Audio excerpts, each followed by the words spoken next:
Haleluya, apa kabar semua? Ya, selamat datang kepada yang baru datang. Rupanya yang datang ini adalah cousin saya. Welcome datang untuk melawat kita dan semua yang hadir pada hari ini sangat gembira dapat bersama dengan kita. Dalam bulan ini kita belajar tentang satu siri yaitu Know Your Real Enemy, ya. Dan minggu lalu kita sudah disajikan dengan firman Tuhan yang disampaikan oleh Eldaan tentang strategi iblis dan bagaimana kita mematahkan.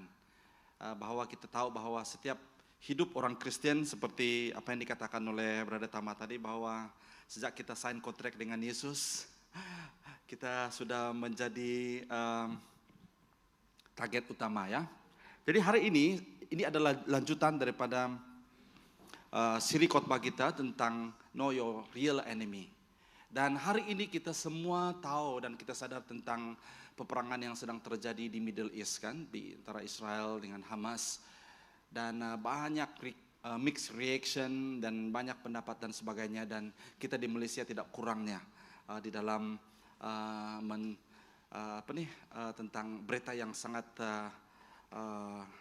sensasi ini, ya. Jadi apa pandangan kita, banyak orang bertanya apa pandangan pastor, apa pandangan kita semua tentang hal ini, ya. Satu saja bagi saya lah, bahwa hidup ini adalah satu peperangan. Amin. Dan peperangan di antara kerajaan dengan kerajaan itu sudah dinubuatkan dan itu akan pasti terjadi, ya, di dalam dunia ini itu sudah pasti terjadi. Tetapi kita sebagai orang Kristen, sebagai orang percaya, kita perlu tahu who is our real enemy. Itu sangat penting, ya, supaya kita jangan waste time, waste energy fighting the wrong battle, ya. Dan itu akan menyakitkan kita akhirnya. Dan kita perlu belajar dan kita perlu tahu. Dan semua kita tahu sebenarnya tentang hal ini. Tapi hari ini berdasarkan Nehemia pasal yang ke-6, daripada cerita Nehemia bab yang ke-6 ini, kita akan belajar bagaimana Nehemia sendiri berhadapan dengan enemy dia dan bagaimana dia dapat mengatasi semuanya. So, are you ready? Ya, mari kita tunduk kepala, kita berdoa. Bapa, kami bersyukur untuk kesempatan untuk kami beribadah pada pagi hari ini. Kami bersyukur kami dapat menyembah Tuhan kami dapat melayani Tuhan, dan terutamanya Tuhan kami dapat mendengar firman-Mu. Karena firman-Mu yang hidup, yang memberikan pencerahan, yang memberikan kami jaminan, yang memberikan kami pengharapan, memberikan kami kekuatan. Biarlah firman-Mu menjadi sulu dalam hidup kami, yang akan menerangi hidup kami, memberikan kami kekuatan untuk kami berjalan di dalam kemenangan demi kemenangan. Karena kami tahu iblis sedang berusaha untuk menjatuhkan kami, mencari kesempatan untuk melemahkan intimidasi kami. Tapi kami tahu Tuhan, darah Tuhan Yesus itu sudah cukup berkuasa untuk menjaga, melindungi, memelihara hidup kami. Terima kasih Tuhan, berbicaralah melewat hamba-Mu dan bukalah hati kami supaya kami terbuka untuk menerima firman-Mu dan belajar bagaimana kami harus fight the right battle. Di dalam nama Tuhan Yesus kami berdoa dan mengucap syukur semua ini. Haleluya. Amin. Nah, mengetahui strategi musuh, minggu lalu kita sudah belajar tentang ada tujuh strategi musuh, kan, yang sudah diajar oleh Eldaan, dan itu sangat penting untuk kita, ya. Dan hari ini ada pengulangan sedikit, tapi kita akan belajar khususnya dari teks Nehemia 6. Saya memilih Nehemia 6 sebagai satu teks untuk kita belajar, dan daripada Nehemia 6 kita belajar at least ada 4. Kita lebih fokus kepada, karena it's a real story, bagaimana Nehemia sendiri berhadapan dengan musuh-musuhnya, dan Nehemia dapat melihat bahwa musuh-musuhnya itu adalah sesuatu yang harus dia hadapi. Dan bagaimana Nehemia hadapi itu. Nah, sebagai ide besar ataupun sebagai pengenalannya, bahwa musuh kita yang sebenarnya, our real enemy is not flesh and blood. Bukanlah manusia. Kalau hari ini saudara Anda bergumul ataupun berperang ataupun bermusuhan dengan seseorang, hear me, you are fighting the wrong battle. Mungkin iblis boleh saja menggunakan orang yang dekat dengan kita, orang yang sepejabat dengan kita, sekelas dengan kita, serumah dengan kita, ya, ataupun segereja dengan kita. Adakah? Ya, Tapi di sebalik semua itu ada sesuatu. Nah, firman Tuhan saya tidak perlu ulang ini karena ini sudah dikhotbah dengan begitu jelas oleh Eldaan minggu lalu. Bahwa musuh kita yang sebenarnya adalah segala roh jahat ataupun roh iblis. Dan segala penguasa-penguasa dan penghulu-penghulu di udara yang tidak kelihatan. Dan saya menggunakan istilah ini, ya, yaitu halus. Karena iblis selalu menggunakan teknik halus, ya. Nah, jadi setiap orang percaya, apabila kita sudah sign kontrak dengan Tuhan Yesus, mengikut Tuhan Yesus, kita sudah sign kontrak dengan musuh Tuhan Yesus sendiri. Ya. Dan setiap orang percaya itu kita ini menjadi apa? Target utama. Katakan bersama saya, target utama. Target utama iblis bukan orang yang belum mengenal Tuhan Yesus. Karena itu bagi dia itu senang. Itu sudah di dalam genggaman dia. Tapi kita yang sudah percaya kepada Tuhan Yesus, yang sudah dibeli dan dibayar dengan darah Tuhan Yesus, we are the prime target. Setiap hari. Maka dengan itu kita perlu tahu, katakan bersama dengan saya, tahu. Ya. Strategi ataupun taktik, saya menggunakan perkataan taktik, ya, taktik. Boleh paham kan? Taktik kalau bahasa Inggris, taktik, ya. Taktik halus musuh. Supaya kita terus hidup dalam kemenangan demi kemenangan. Amin. Tidak berarti saudara Anda baik hari ini, Anda akan baik seterusnya. Tidak berarti saudara Anda menang hari ini, Anda akan menang terusnya. Karena iblis sentiasa mencari peluang dan kesempatan untuk menjatuhkan kita. Dia tidak pernah tertidur dan terlelap. Karena dia adalah roh yang sentiasa mencari kesempatan untuk menjatuhkan dan melemahkan kita. Nah, kita akan pergi kepada teks ini. Teks ini agak panjang sedikit, tapi saya harus membawa kita membaca supaya kita dapat memahami keseluruhan perikop ini, ya. Yaitu dalam Nehemia bab yang ke-6 ayat yang 1 sampai yang ke-14. Akan baca dengan suara kedengaran. Apabila Sanballat, Tobia dan Gesem, orang Arab itu serta musuh-musuh kami selebihnya mendengar bahwa aku telah membina semula tembok sehingga tidak ada lagi lubang, biarpun pada ketika itu pintu-pintu gerbangnya belum lagi kupasang. Maka Sanballat dan Gesem mengutus orang kepadaku dengan pesan, mari kita mengadakan pertemuan di salah sebuah kampung di lembah Ono. Tetapi mereka berniat mencederakan aku. Jadi kukirim beberapa utusan kepada mereka dengan pesan, aku terlalu sibuk melaksanakan suatu pekerjaan yang besar untuk pergi ke sana. Mengapa perlu pekerjaan ini terhenti? Karena aku meninggalkannya hanya untuk menemui kamu. 4 kali berturut-turut mereka mengirim kepadaku pesan seperti itu. Tetapi setiap kali kuberikan jawaban yang sama kepada mereka. Kemudian buat kali kelimanya Sanballat mengutus seorang pembantunya kepadaku dengan pesan seperti itu, dan orang itu membawa sepucuk surat terbuka yang di dalamnya tertulis demikian. Tersiar kabar di antara bangsa-bangsa. Gesem juga mengatakan hal yang sama, bahwa engkau dan orang Yahudi bermaksud memberontak. Itulah sebabnya engkau membina semula tembok itu. Menurut kabar itu, engkau hendak menjadi raja mereka. Bahkan kamu mengangkat para nabi untuk memaklumkan diri engkau di Yerusalem. Demikian ada seorang raja di tanah Yahuda. Tentunya sekarang berita seperti itu akan terdengar oleh raja. Oleh sebab itu mari kita bermuafakat bersama-sama. Ayat ke-8. Maka kuutus jawaban ini kepadanya. Hal-hal seperti yang kukatakan itu tidak benar. Yang kau katakan itu tidak benar. Itu cuma rekaan kamu sendiri dalam hatimu. Memang mereka semua sengaja berusaha menakut-nakutkan kami dengan berpikir mereka akan patah semangat dalam pekerjaan itu sehingga tidak dapat menyelesaikannya. Tetapi sekarang kuatkanlah semangatmu ya Allah, semangatku ya Allah. Suatu hari aku pergi ke rumah Semaya anak Delaya, anak Metatabel, yang sedang mengurung diri. Katanya, mari kita bertemu di rumah Allah di dalam bait suci. Lalu kita tutup pintu-pintu bait suci karena kalangan itu akan datang membunuh engkau. Ya, malam ini mereka akan datang membunuh engkau. Ayat 11. Tetapi kataku, masakan orang seperti aku melarikan diri? Adakah orang seperti aku ini akan masuk ke dalam bait suci untuk menyelamatkan nyawanya? Aku tidak mau pergi. Aku sadar bahwa dia bukan diutus Allah.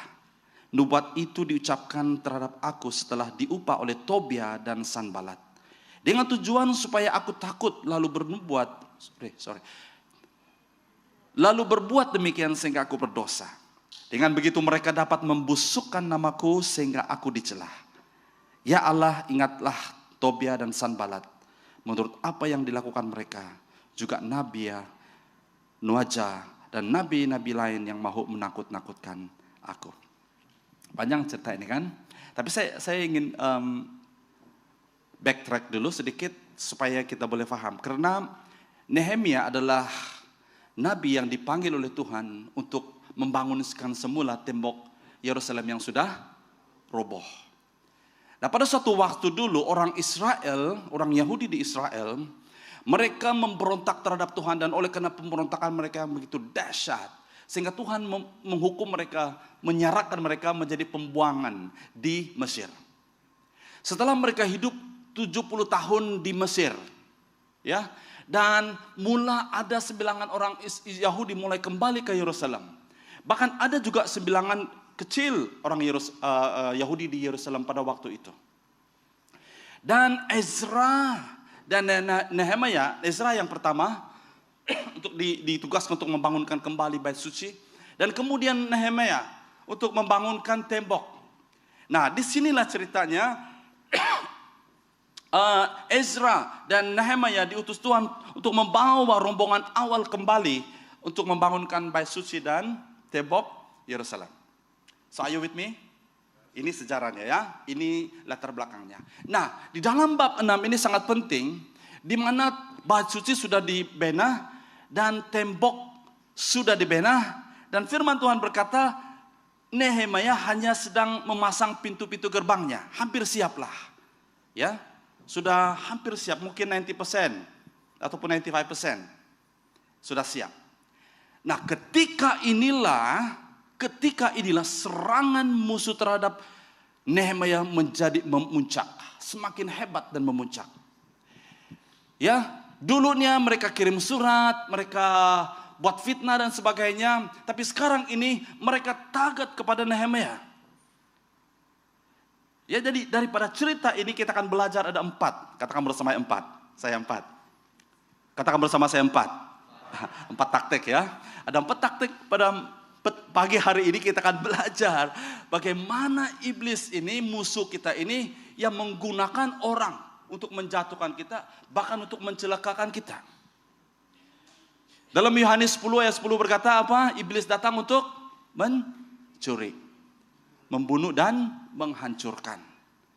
Tidak ada motif lain musuh kita. Dia hanya ingin mencuri kebahagiaan, kesukaan, ya, mencuri masa kita melayani Tuhan, mencuri kebahagiaan kita, sukacita kita. Dia ingin menghancurkan dan sebagainya. So hari ini kita akan belajar tentang strategi ataupun mengenal taktik iblis. Yang saya katakan di sini, bagaimana kita supaya kita, apabila kita mengenal strategi iblis, maka kita boleh mematahkan setiap strategi-strateginya ataupun taktik-taktik halusnya, supaya kita terus berhidup dalam kemenangan. Amin, saudara. Kita yang hidup dalam kemenangan, kita yang sudah menerima Tuhan Yesus sebagai Tuhan Juru Selamat kita tidak boleh duduk diam. Firman Tuhan berkata kita harus kerjakan keselamatan kita dengan takut dan gentar. Karena apa? Karena iblis sedang berusaha untuk menghancurkan kita, saudara. Dan ada taktik-taktiknya. Mungkin hari ini apabila Anda mendengar firman Tuhan ini, bagi Anda yang ada di rumah juga, mungkin saat ini Anda sedang berhadapan dengan taktik-taktik musuh ini, tapi Anda tidak sadar. Tapi hari ini kita berdoa supaya Tuhan akan membukakan rahasia-rahasia taktik-taktik jahat iblis ini, supaya kita tahu bahwa I know this is not from the Lord. Nah, yang pertama adalah penipuan. Katakan bersama saya, penipuan. Ini adalah taktik iblis yang paling mula dan paling mujarab. Dia menggunakan penipuan dari sejak permulaannya. Dia menggunakan penipuan sejak di Adam dan Hawa. Deception. Dan dia menggunakan taktik itu berabad-abad sampai hari ini, saudara. Ya, dia tidak, dan ini adalah taktik iblis yang sangat powerful. Apalagi hari ini kita berada di dalam dunia digital, kita berada dalam dunia teknologi. Banyak perkara yang kita lihat di media sosial kan saudara. Jangan kita terlalu cepat percaya.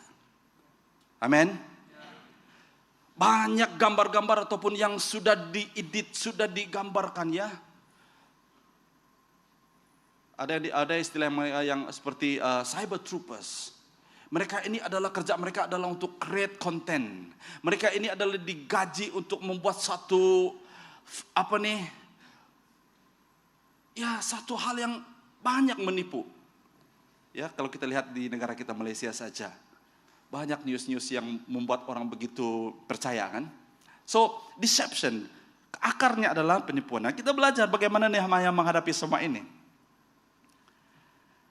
Di dalam ayat yang kedua, setelah mereka berusaha dengan cara-cara yang lain, yaitu ada 3 pribadi yang disebut di sini, yaitu Sanballat, Tobia, dan Gesem. Ya.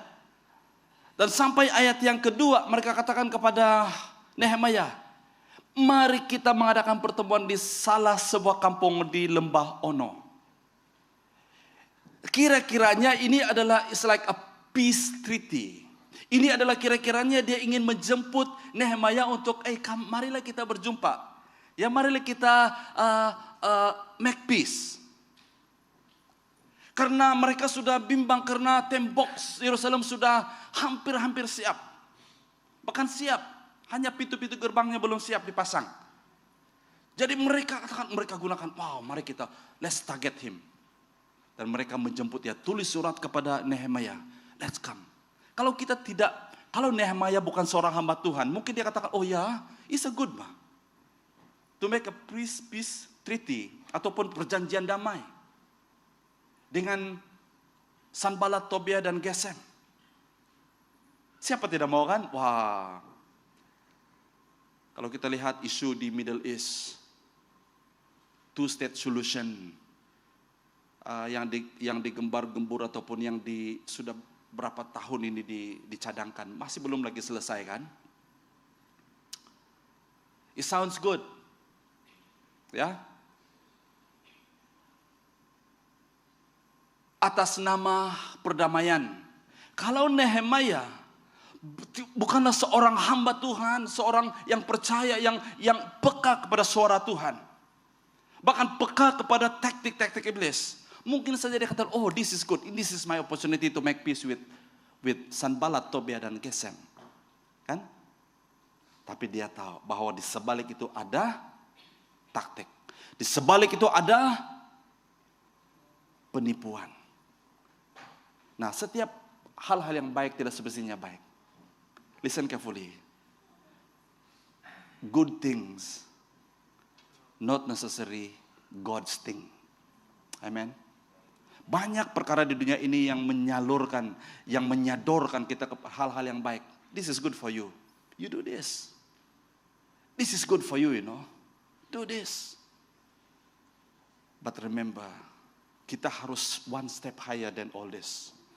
Not necessarily all good things is God's thing. Apa yang kita cari di dunia ini, saudara, adalah God's thing.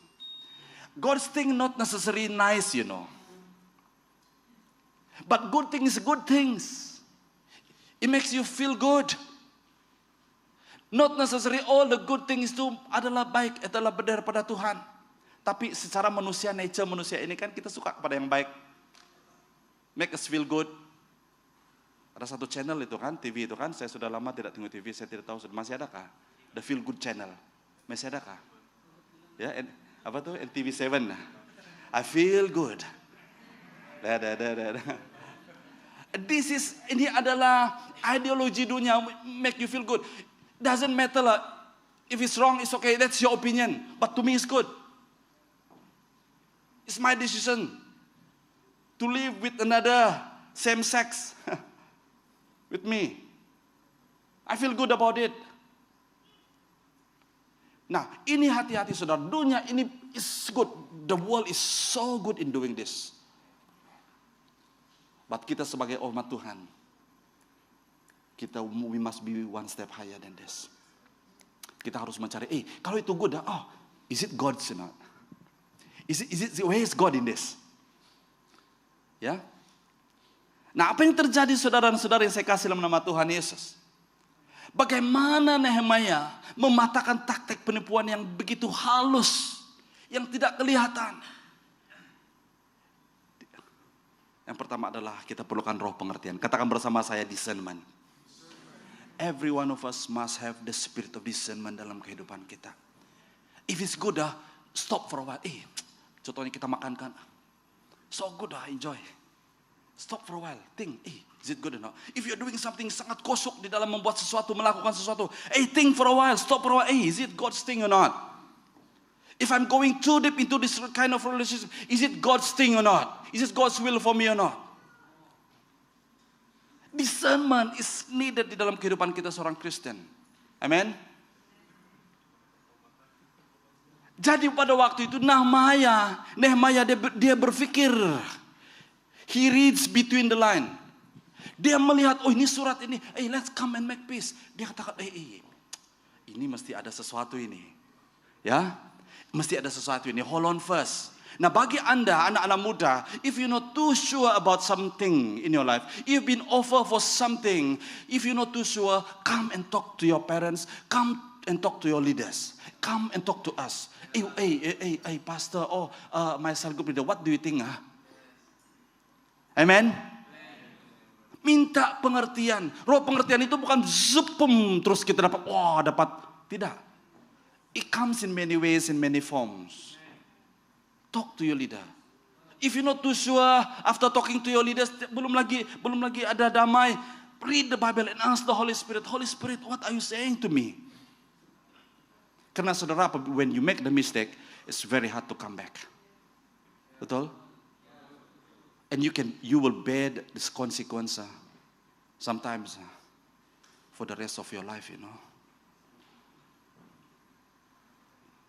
That's number one. Number two, apa yang terjadi setelah dia dibawa untuk bertemu di satu lembah Ono. Di lembah Ono ini, by the way, adalah satu tempat di Jaffna, di Israel itu. Jaffna itu saya pernah pergi di sana. Jaffna adalah tempat penempatan orang Yahudi yang balik daripada Mesir pada waktu itu. Itu adalah satu tempat. Dan it's very good.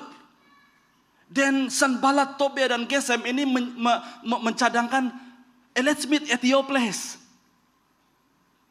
Jadi tidak ada nampak ada unsur-unsur penipuan ataupun ada unsur-unsur sabotas, ada unsur-unsur yang mencelakakan kan? Karena di Ono, lembah Ono itu adalah is a good place. Tempat yang dimana banyak sudah orang-orang Yahudi yang sudah kembali, yang sudah menetap di sana. Itu di tepi laut itu, Jaffna. Nah, apa yang terjadi saudara? Dengar baik-baik. Ini kata Nehemia, dia katakan, tetapi mereka berniat mencederakan aku. Straight away, roh pengertian itu telah memberikan dia pengertian. Oh, I know, they are plotting something. Mereka sedang merencanakan sesuatu yang tidak baik. Berapa banyak orang Kristen hari ini, kita mendapat discernment daripada Tuhan. Oh, I know, it is not good for me. Semua kawan-kawan dia ikut. Come lah. Everybody is doing it. Tapi dia tahu, no, it's not good for me. It's good for you, but not good for me. Banyak orang Kristen, bolehkah anak-anak muda berani bercakap seperti itu?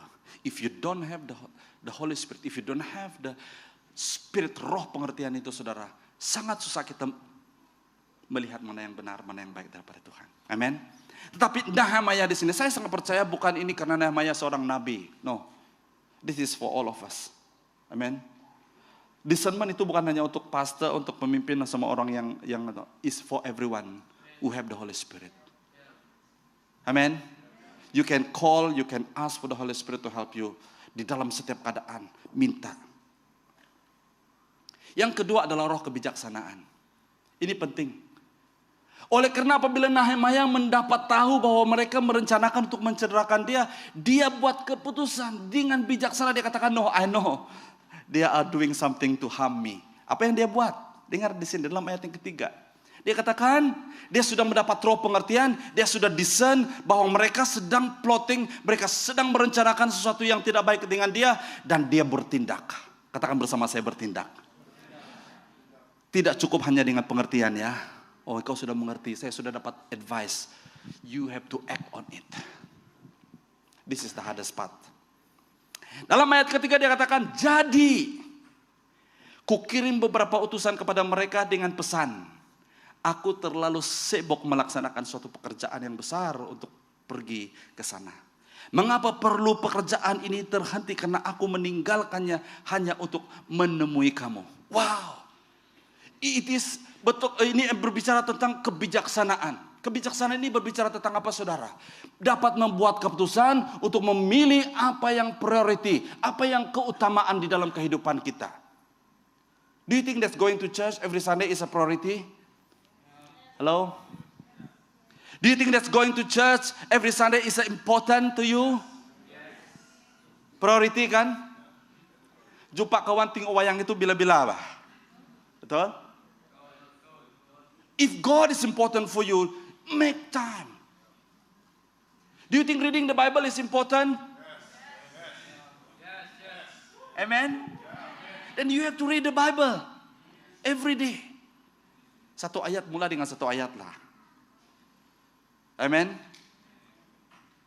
Bagi Nehemia dikatakan, because dia dapat wisdom, dia dapat pengertian daripada Tuhan, dan dia buat keputusan dengan bijaksana. Dia katakan, yes, making peace with you is important, but there are other things that more important than that. Karena dia telah ditugaskan, dia telah diberikan satu misi untuk menyelesaikan pekerjaan, untuk membina tembok Yerusalem. He knows. Nah, saudara dan saudari, banyak hal-hal yang penting, banyak hal-hal yang baik yang kita boleh buat di sana kan, betul?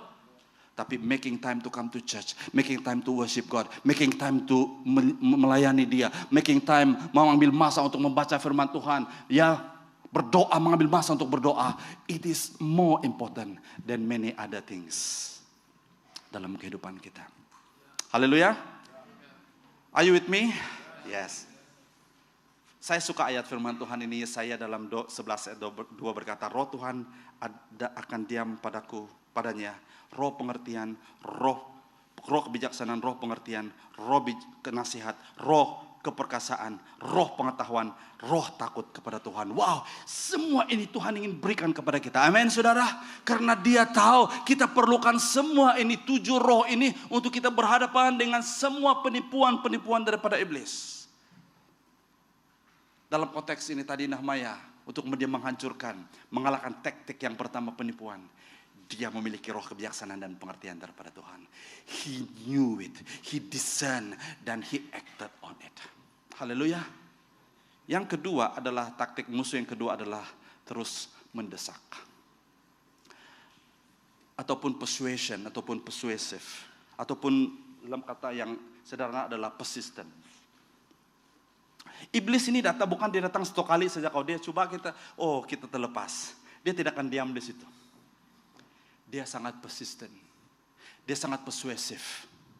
Dia begitu mendesak. Kita lihat ayatnya. Dalam ayat yang keempat. Berempat kali berapa? Berapa kali? 4 kali. 4 kali berturut-turut mereka mengirim kepadaku pesan seperti itu. Pesan yang sama 4 kali. Tetapi setiap kali ku berikan jawaban yang sama kepada mereka. Wow. Karena dia sudah memiliki roh kebijaksanaan. Dia memiliki roh pengertian. Mereka balas dia. Mereka kirim dia surat berturut-turut. Dia balas juga.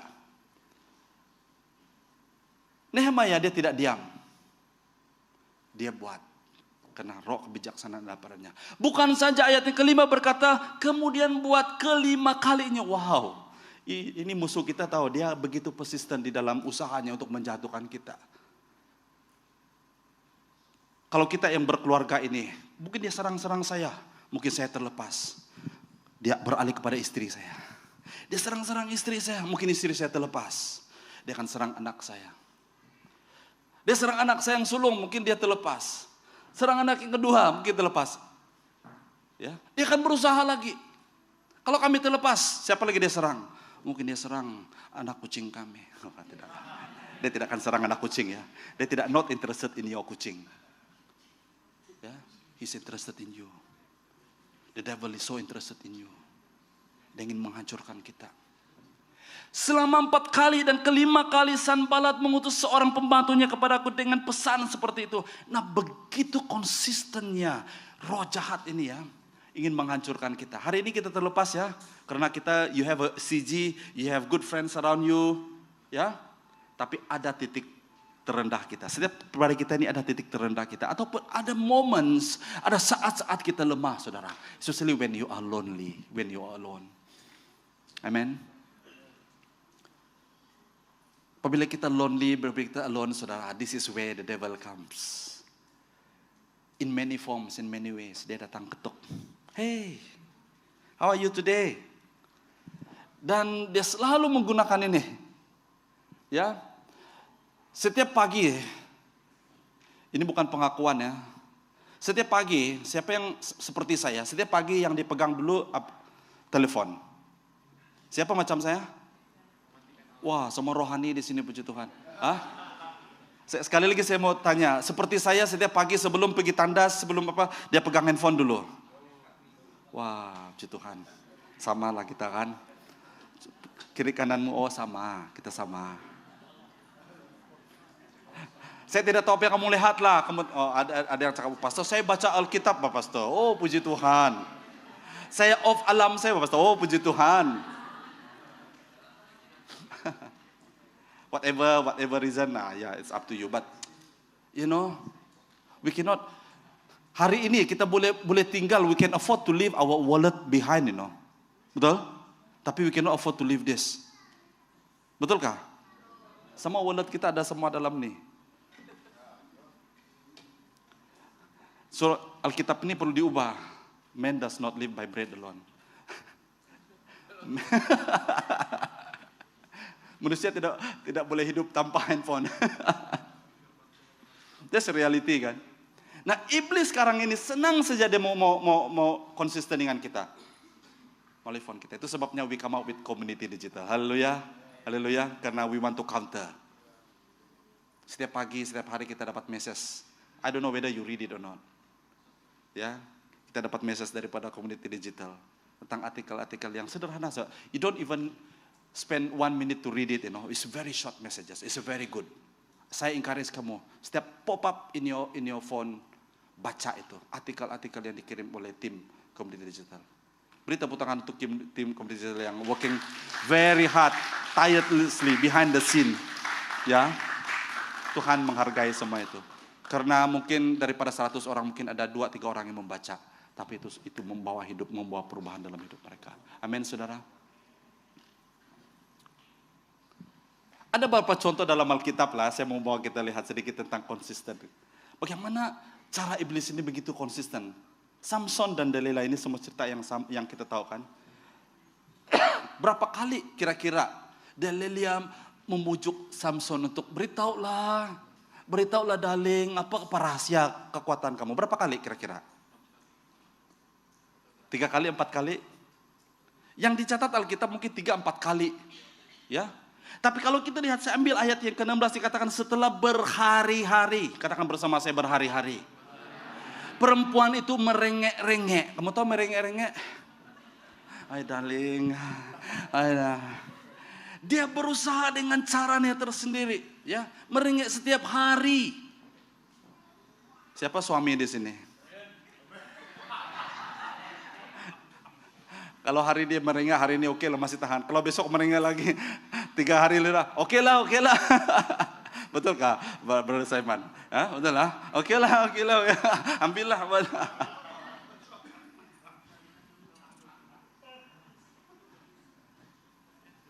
Kepadanya dan terus mendesak. Iblis itu dia mendesak dengan cara yang berbagai-bagai. Hari ini dengan cara yang lembut, mungkin ada cara yang lain lagi, cara yang lain, message yang sama. Apa yang terjadi?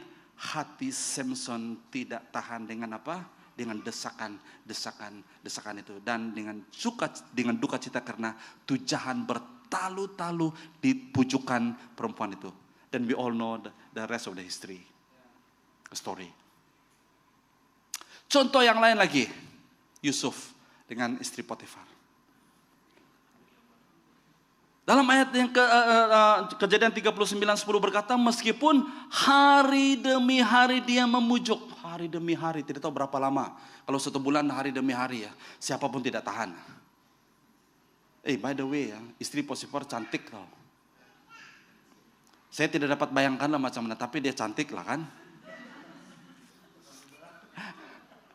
Tapi kalau hari-hari dipujuk bagaimana ya?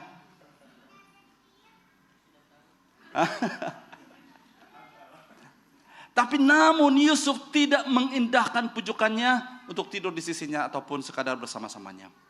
Hari-hari pujukan itu datang di dalam hidup kita.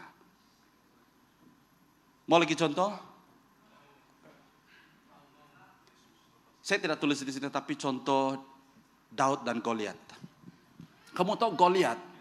Kamu tahu berapa hari, bagaimana dia mengalahkan orang Israel pada waktu itu? Bukan dengan pedang, dengan cemoohan. Dengan kata-kata yang dikatakan Alkitab mencatatkan bahwa selama berapa?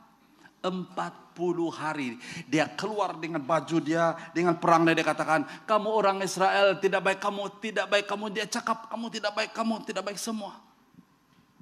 Kamu lemah, kamu semua tidak baik. Nah, setiap hari kita mendengar kata-kata seperti itu, saudara, itu sudah cukup untuk menghancurkan hidup kita. Karena iblis begitu konsisten.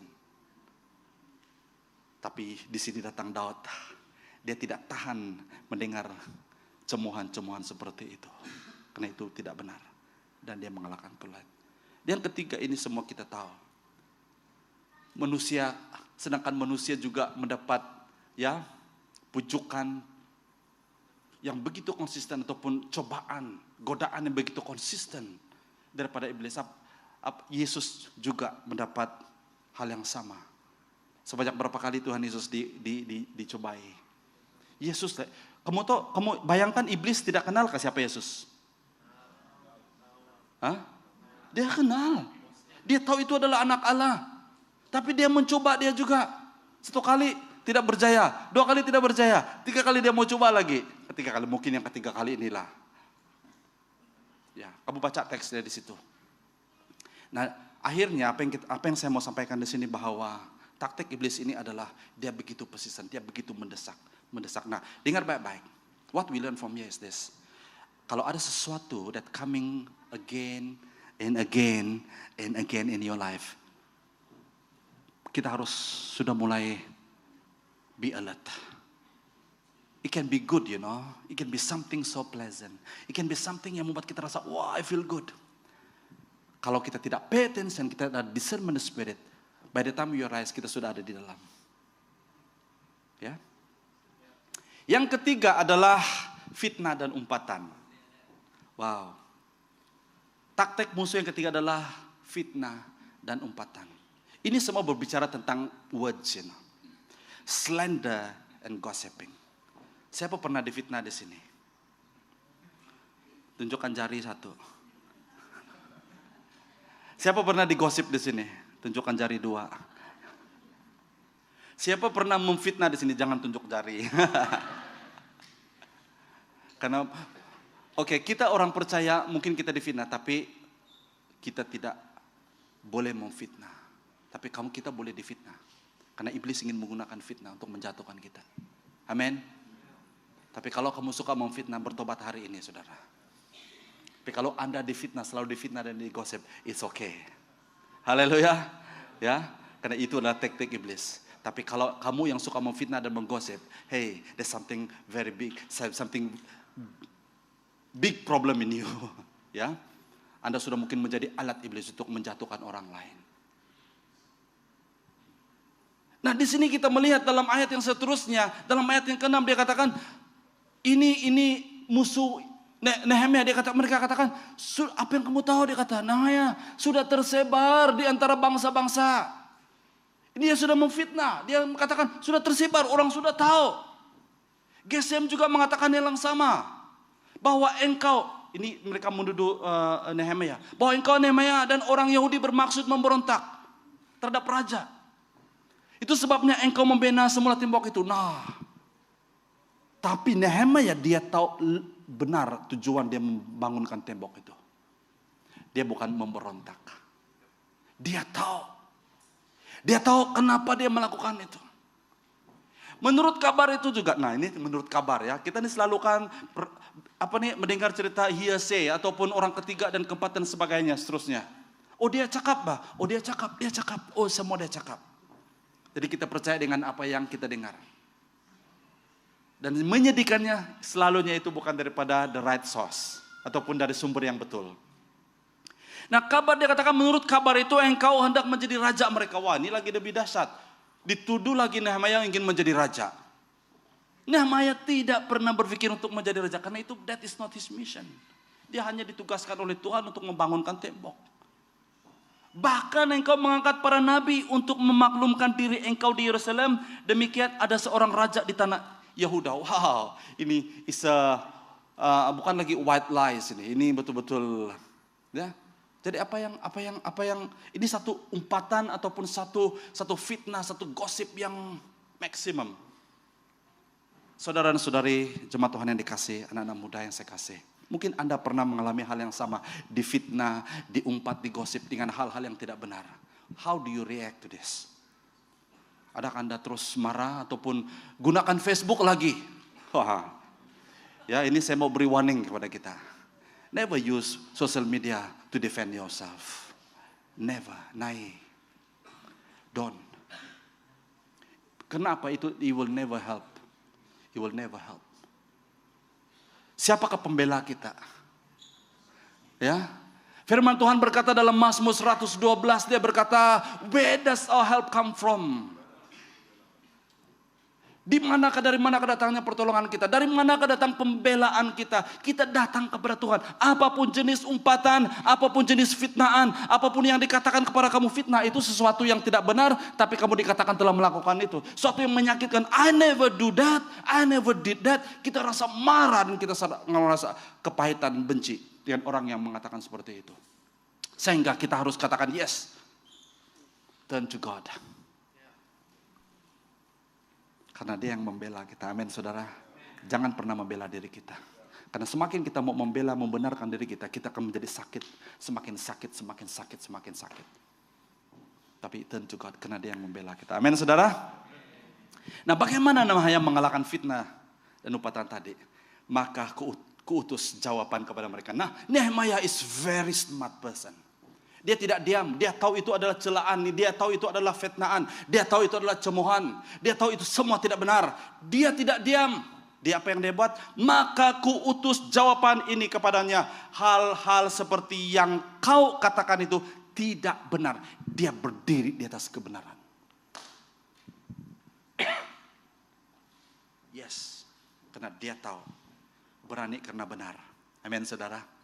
Tapi don't use social media lah to tell the world that you are right. Go to the right source. Deal with it. Itu cuma rekaan kamu sendiri dalam hatimu. Wow. Ini sangat penting tahu. Firman Tuhan dalam Yohanes 8:31-32 ini ayat yang sangat penting kan. Yesus berkata kepada orang Yahudi yang percaya kepadanya, kalau kamu mengikut ajaranku, kamu murid-muridku yang sejati, maka kamu akan mengenal apa? Kebenaran, dan kebenaran itu yang akan membebaskan. Bagaimana kita dapat menghadapi semua cemoohan dan fitnaan ini? Kita harus hidup di dalam kebenaran, saudara. Karena kita tahu kita, ya bercakap tentang fitnaan, saya juga pernah difitnah. Wah sakit, saya sudah balas, saya sudah teks itu, saya sudah mau balas. Tapi Roh Kudus berbicara dalam hati saya, no need to balaslah. Sakit, kita mau membenarkan diri kan, oh itu tidak betul. Saya sudah tap itu, saya sudah mau balas dengan orang yang mau fitnah saya. Akhirnya saya padam, saya off. Saya tidak jadi kirim.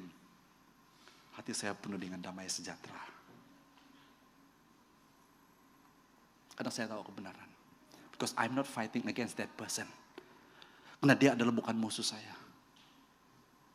Ya, Tuhan mulai mengajar saya untuk memberkati dan memberdoakan orang yang memfitnah saya. Wow, not easy you know. Kan? Senangkah untuk memberkati orang yang memfitnah kita? yang menyakitkan kita. Apalagi dia sudah sebarkan di sosial media. Waduh, semua orang tahu sudah. Waduh, di mana saya mau simpan muka saya? Ya. Yang keempat, yang terakhir. Taktik musuh yang terakhir adalah menakut-nakutkan ataupun menakut-nakuti. Putting fear. Kita lihat teksnya dalam ayat yang ke-9. Memang mereka semua sengaja berusaha menakut-nakutkan. Ini adalah taktik iblis. Dia ingin menakutkan, putting fear into your heart. Dia akan membuat kita merasa takut. Ya, don't speak up. Hide yourself.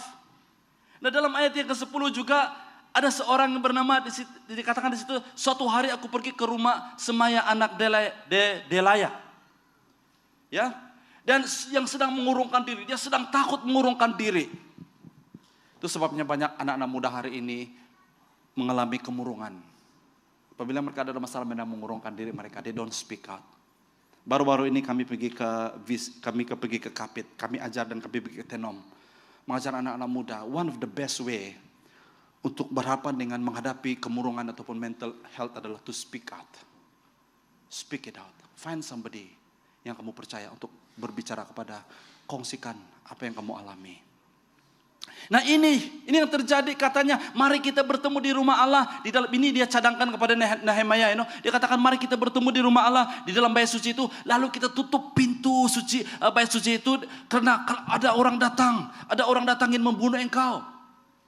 Apa ini semua? Menakutkan. Mari kita sembunyi. Apabila kita mengucilkan diri kita, menguncikan diri kita, mengasingkan diri kita, it will never help. You have to face it up front. Haleluya. Karena lagu yang kita nyanyikan tadi, hanya darah Tuhan Yesus itu ya sudah cukup bagi kita. Christ is enough. Karena mereka, dia katakan malam ini mereka akan datang membunuh engkau. Wah, membuat putting fear. Nah, dengar baik-baik. Segala sesuatu yang datang coming into your life dan putting fear. Watch out. Karena roh Allah, Tuhan tidak pernah memberi kita roh ketakutan. Tapi dia memberikan kita roh keberanian, memberikan kita kuasa dan ketertiban. Firman Tuhan berkata, He will give you a spirit of power, love and sound mind. Untuk kita bertindak. God never give us spirit of fear. Ini juga ayatnya, kita perlu baca ya. Nah, Nehemia mengalahkan taktik takut menakutkan ini ya, yang menakutkan ataupun menakut-nakutkan dengan doa. Katakan bersama saya, dengan doa. Doa is a powerful weapon. Dan dia berkata begini dalam ayat yang 9, memang mereka semua sengaja berusaha menakut-nakutkan kami dengan berpikir mereka akan patah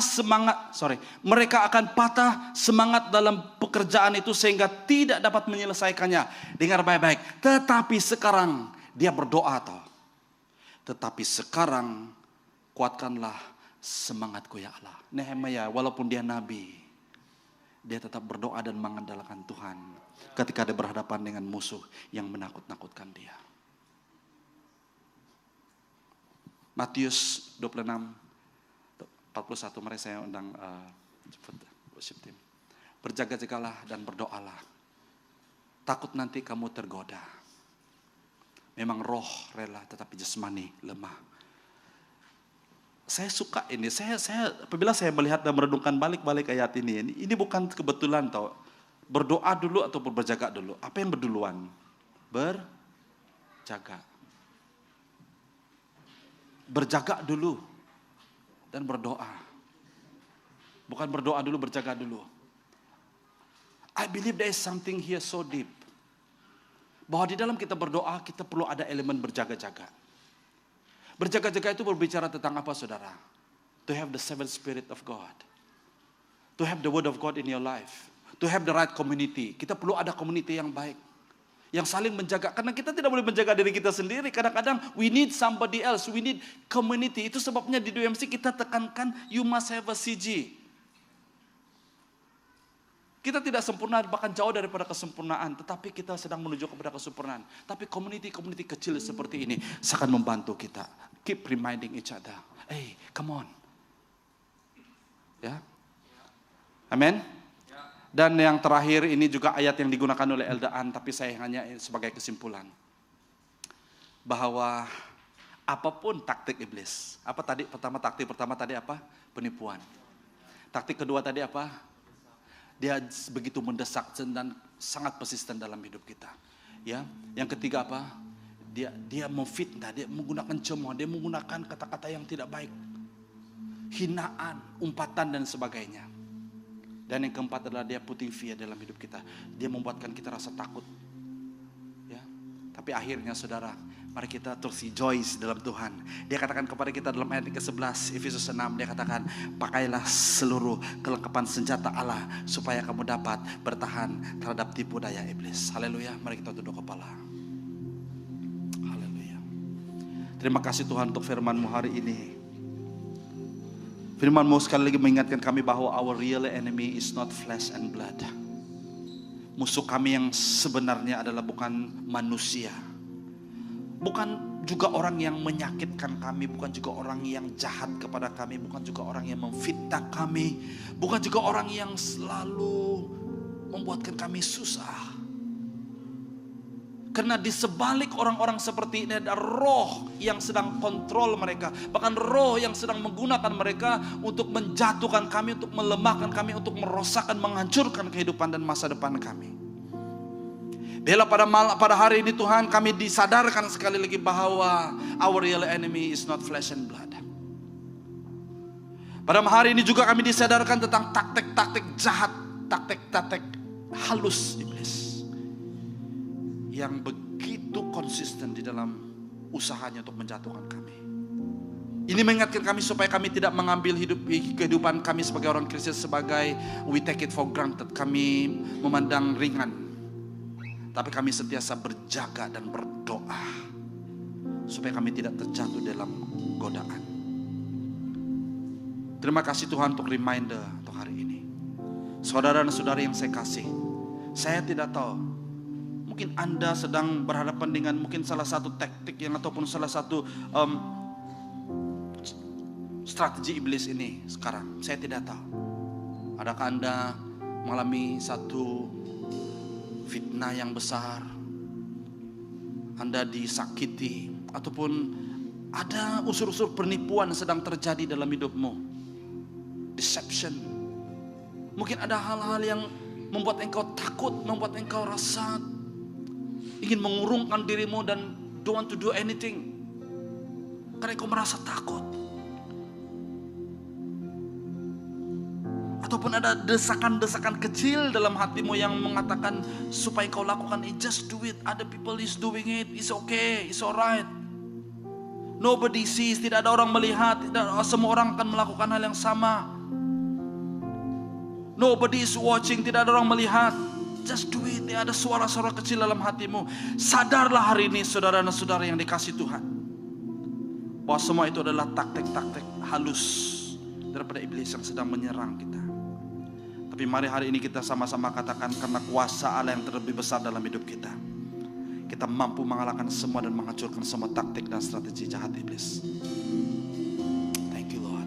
Mari saya mengajak kita semua bangkit berdiri. Kuasa-Mu terlebih besar Tuhan, kami mengagungkan Engkau. Thank you Jesus Lord.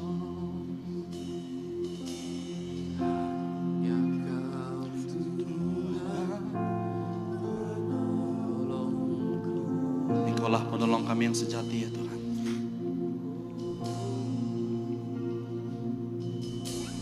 Yang selalu setia bersamaku. Yes Lord, Kau tidak pernah meninggalkan kami Tuhan. Kasih-Mu yang selalu mengubah kehidupanku. Yes Lord. Sungguh ku berserah.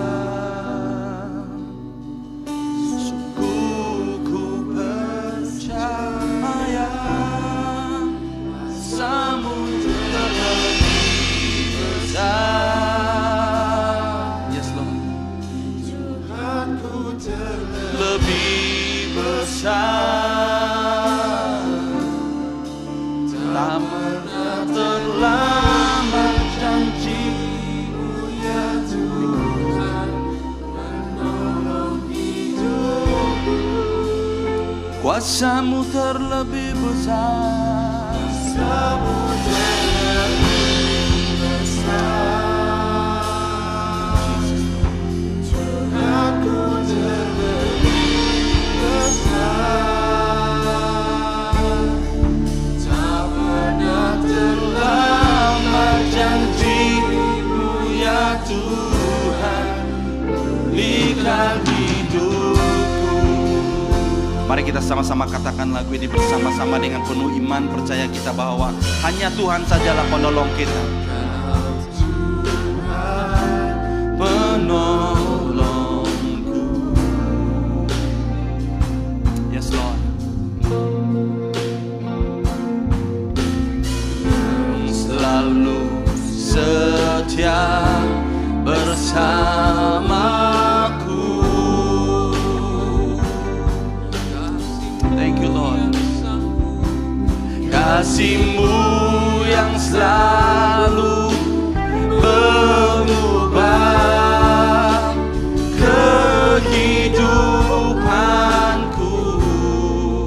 Kami percaya Tuhan. Ku percaya. Sungguh ku percaya. Kuasa-Mu terlebih besar. Tuhanku terlebih besar. Yes Lord. Tak pernah terlambat janji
Kau bekerja,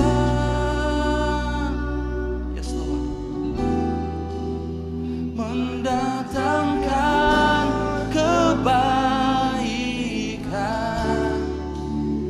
di hidupku. Kami percaya Bapa, kami percaya Engkau ada dalam setiap musim hidup kami. Thank you Lord.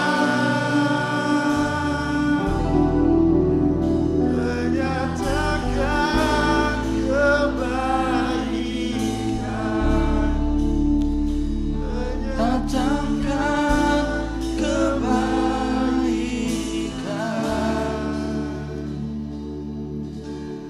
Thank you Lord. Kami percaya Bapa bahwa segala sesuatu yang terjadi dalam hidup kami, semua serangan yang bertalu-talu daripada iblis dalam hidup kami, kami tahu dan kami percaya bahwa Engkau adalah Allah yang berkuasa. Berkuasa di atas segala kuasa-kuasa di bumi dan dunia ini. Engkau telah memberikan kami segala otoriti dan kuasa dan wibawa untuk menginjak-injak dan menghancurkan segala pekerjaan roh jahat yang ingin menjatuhkan hidup kami. Bila hari ini Tuhan Engkau buka mata rohani kami, berikan kami discernment, the spirit of pengertian dan roh kebijaksanaan supaya kami dapat mengerti setiap cabaran, setiap serangan, taktik, strategi daripada iblis. Itu semua dibuka, diekspos dalam nama Tuhan Yesus, supaya kami tahu menghancurkan, mengalahkan semuanya. Hari ini kami belajar daripada Nehemia Tuhan Yesus, yang punya roh pengertian dan kebijaksanaan, karena dia tahu Engkau bersama dengan dia. Terima kasih Tuhan Yesus. Jemaat Tuhan yang dikasihi Tuhan, kita sudah sampai kepada penghujung ibadah kita hari ini. Engkau sudah mendengar firman Tuhan dan Engkau sudah meresponi firman Tuhan dengan baik. Ingat baik-baik bahwa Engkau adalah target utama iblis untuk menghancurkan hidupmu. Tapi dalam hal yang sama kita percaya bahwa roh Tuhan ada bersama dengan kita. Angkatlah kedua belah tanganmu dan terimalah doa berkat dan doa ini. Dia berkuasa memeliharamu supaya kamu tidak tersandung dan ternoda, dan membawamu ke hadirat-Nya tanpa cacat celat. Dengan penuh sukacita Dia akan membawa engkau semakin hari semakin dekat dan semakin intim dengan Dia. Karena Dia adalah Allah yang Esa, penyelamat kita melalui Yesus Kristus Tuhan kita. Bagi Dialah segala hormat, bagi Dialah segala kemuliaan, bagi Dialah segala kekayaan dan kekuasaan, dari dahulu, sekarang, sampai selama-lamanya. Di dalam nama Tuhan Yesus Kristus, nama di atas segala nama, Tuhan di atas segala Tuhan, kami berdoa dan mengucap syukur di dalam nama Tuhan Yesus. Dan setiap anak Tuhan yang sudah diberkati Tuhan, mari kita sama-sama katakan amin. Haleluya, haleluya. Berikan tepuk tangan bagi Tuhan kita yang gemuruh. Haleluya.